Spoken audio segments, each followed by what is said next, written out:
A look at Afghanistan's 40 years of crisis from the Soviet war to Taliban recapture.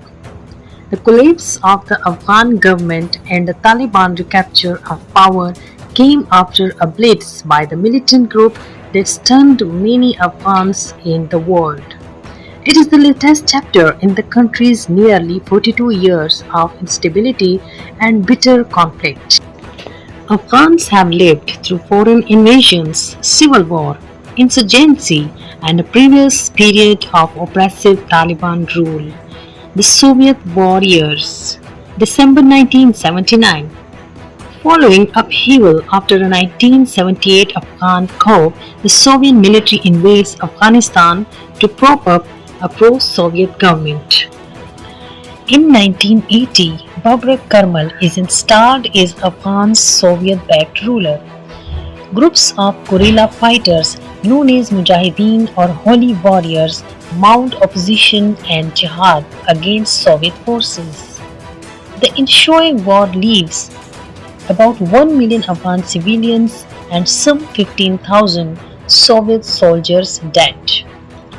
Millions of Afghans began fleeing to neighboring Pakistan as refugees. The US, which had previously been aiding Afghan Mujahideen groups, and Saudi Arabia covertly funneled arms to the Mujahideen.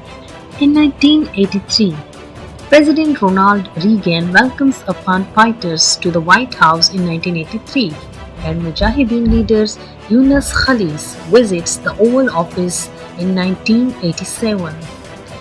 In 1986, the CIA supplies Stinger anti-aircraft missiles to the Mujahideen, allowing them to shoot down Soviet helicopter gunships. In 1987, Muhammad Najibullah, groomed by the Soviet, replaced Karmal as president. In 1988, the Geneva Peace Accords are signed by Afghan, the Soviet Union, and the US and Pakistan, and Soviet forces began their withdrawal. On 15 February 1989, the last Soviet to leave Afghanistan. The 1990s to 2001 civil war followed by Taliban rule. In 1992, following the withdrawal of Soviet forces and the collapse of Soviet Union in 1991, Najibullah's pro-communist government crumbles. He is blocked from leaving Afghanistan and take refuge at the Kabul United Nations compound, where he remains for more than 4 years. Mujahideen leaders enter the capital and turn on each other. Refugees continue to flee in huge number to Pakistan and Iran. Kabul, largely spread during the Soviet war, comes under brutal attack by forces loyal to Mujahideen leader Gulbuddin Hekmatyar. Much of the city is left in rubble. The National Museum is rocketed and looted. Some 50,000 people are killed. In 1994, the Taliban, ultra-conservative Afghan student warriors emerging from Mujahideen groups and religious seminaries in Pakistan and Afghanistan, take over the southern Afghan city of Kandahar, promising to restore order and bring greater security. They quickly impose their harsh interpretation of Islam on the territory they control. In May 1996, Saudi-born Al-Qaeda leader Osama bin Laden arrives in Afghanistan after being expelled from Sudan and eventually ingratiates himself with one-eyed Taliban Supreme Leader Mullah Muhammad Omar. Bin Laden had previously aided Afghan Mujahideen forces during the Soviet war years as one of many so-called Afghan Arabs who joined the anti-Soviet fight. On September 26, 1996, the Taliban take over Kabul. They capture Najibullah, the former president, from the UN compound, kill him and hang his body. From 1997 to 1998, gaining control over most of the country, The Taliban imposed their rule for forbidding most women from working, banning girls from education, and carrying out punishment, including beatings, amputations, and public executions. Only three countries officially recognize the Taliban regime: Pakistan, Saudi Arabia, and the United Arab Emirates. In August 1998, the US launches cruise missile strikes on host Afghanistan in retaliation for Al Qaeda attacks on US embassies in Kenya and Tanzania. The UN Security Council imposes terrorist sanctions on the Taliban and Al Qaeda. In December, an Indian Airlines passenger jet bound from the Kathmandu to New Delhi is hijacked to Kandahar. The Taliban serve as mediators between the hijackers and Indian authorities, who decide to free three terrorists from Indian prisons and hand them over to the hijackers in exchange for the passengers' safety. In March 2001, rejecting international pleas, the Taliban blew up two 1500 years old colossal Buddha statues carved into a mountainside in Bamiyan, saying the statues were idols prohibited under Islam. In August 2001, the Taliban put a group of Western aid workers on trial, accusing them of preaching Christianity, a capital offense. Two American women are among the accused. In September 2001, anti-Taliban Northern Alliance's leader Ahmad Shah Massoud is assassinated on September 9 by Al-Qaeda operative posing on TV journalist. After Al-Qaeda's September 11 attack in New York City and Washington, the US demands that the Taliban hand over bin Laden. They refuse. The US-led invasion. On October 7, 2001, a US-led coalition launches Operation Enduring Freedom, targeting the Taliban and Al-Qaeda with military strikes. In November-December 2001, the US backed Northern Alliance's enters Kabul on November 13. The Taliban flee south and their regime is overthrown. In December, Hamid Karzai is named interim president after Afghan groups signed the Bonn Agreement on an interim government. Under that agreement, some warlords are named provincial governors, military commanders, and cabinet ministers, as are members of the Northern Alliances.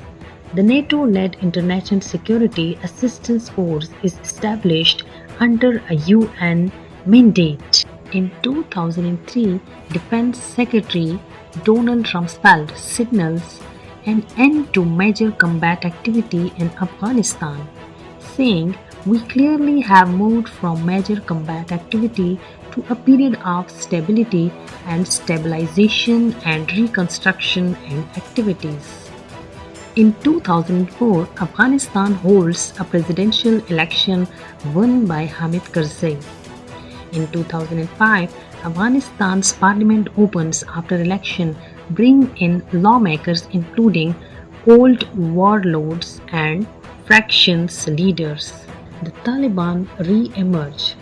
In 2006, the Taliban seized territory in southern Afghanistan. NATO's ISAF assumes command from the US. In the south, something the NATO Secretary General calls one of the most challenging tasks NATO has ever taken on. In 2009, Karzai is re-elected president. The US surge begins after President Barack Obama orders substantial troop increases in Afghanistan. Obama says that US forces will leave by 2011. In 2012, NATO announces it will withdraw foreign combat troops and transfer control of security operations of Afghan forces by the end of 2014. 2013, the Afghan army takes on security operations from NATO forces. The Obama administration announces plans to start formal peace talks with Taliban. In 2014, after a disputed election, Ashraf Ghani succeeds Karzai as Afghanistan's president. Ghani's rival Abdullah Abdullah is named chief executive. At the end of the year, US and NATO forces formally end their combat mission. In 2015, NATO launches its Resolute Support mission to aid Afghan forces. Heavy violence continues as the Taliban step up their attacks on Afghan and US forces and civilians and take over more territory. At the same time, the Afghan ISIS branches also emerge. Taliban members and Afghan officials meet informally in Qatar and agree to continue peace talks. The Taliban make publicly known that Mullah Umar, the group's founder, died years earlier. Mullah Akhtar Mansour is named as the new leader. He is killed the following years in a US drone attack in Pakistan. In 2016, the Afghan government grants immunity to former Mujahideen leader Gulbuddin Hekmatyar, known in the civil war years as the Butchers of Kabul. In 2017, fighting countries between government forces and the Taliban and attacks attributed to the Taliban and ISIS convulse the country. The US endgame. In 2018, President Donald Trump appoints former US Ambassador to Afghanistan Zalmay Khalilzad as his special representative to negotiate with the Taliban. In 2020, after another disputed election in 2019, Ghani is declared president and Abdullah as head of the government peace negotiating committee in early 2020. Violence increases in Kabul. ISIS claims responsibility for some attacks, while others are never claimed. Journalists and rights activists are assassinated. Other targets included a maternity hospital and a girls' school. The US and the Taliban signed a peace agreement in Doha, Qatar on February 29. The two sides agree on terms including for the US withdrawal of troops and the Taliban to stop attacks on Americans. Direct Taliban-Afghan government negotiations begin in Doha in September but quickly stall and never resume in a serious way. On April 14, 2021, President Biden announces the withdrawal of remaining US troops by September 11. In May 2021, the Taliban began gaining territory in the north. In July 2021, US troops leave the Bagram airfield to key hub for an American war. In August 2021, the Taliban seized control of key cities and provinces, often without a fight. Within days, the only major city not under their control is Kabul. Ghani flees, the government collapses, and the capital comes under Taliban control on August 15. Chaos erupts at the Kabul airports as desperate Afghans try to leave the country and the new era of painful uncertainty begins. At a press conference on August 17, Taliban spokesman Zabihullah Mujahid promises an inclusive government, security for aid agencies and embassies, and women's rights to vote and go to schools within his group's interpretation of Sharia law.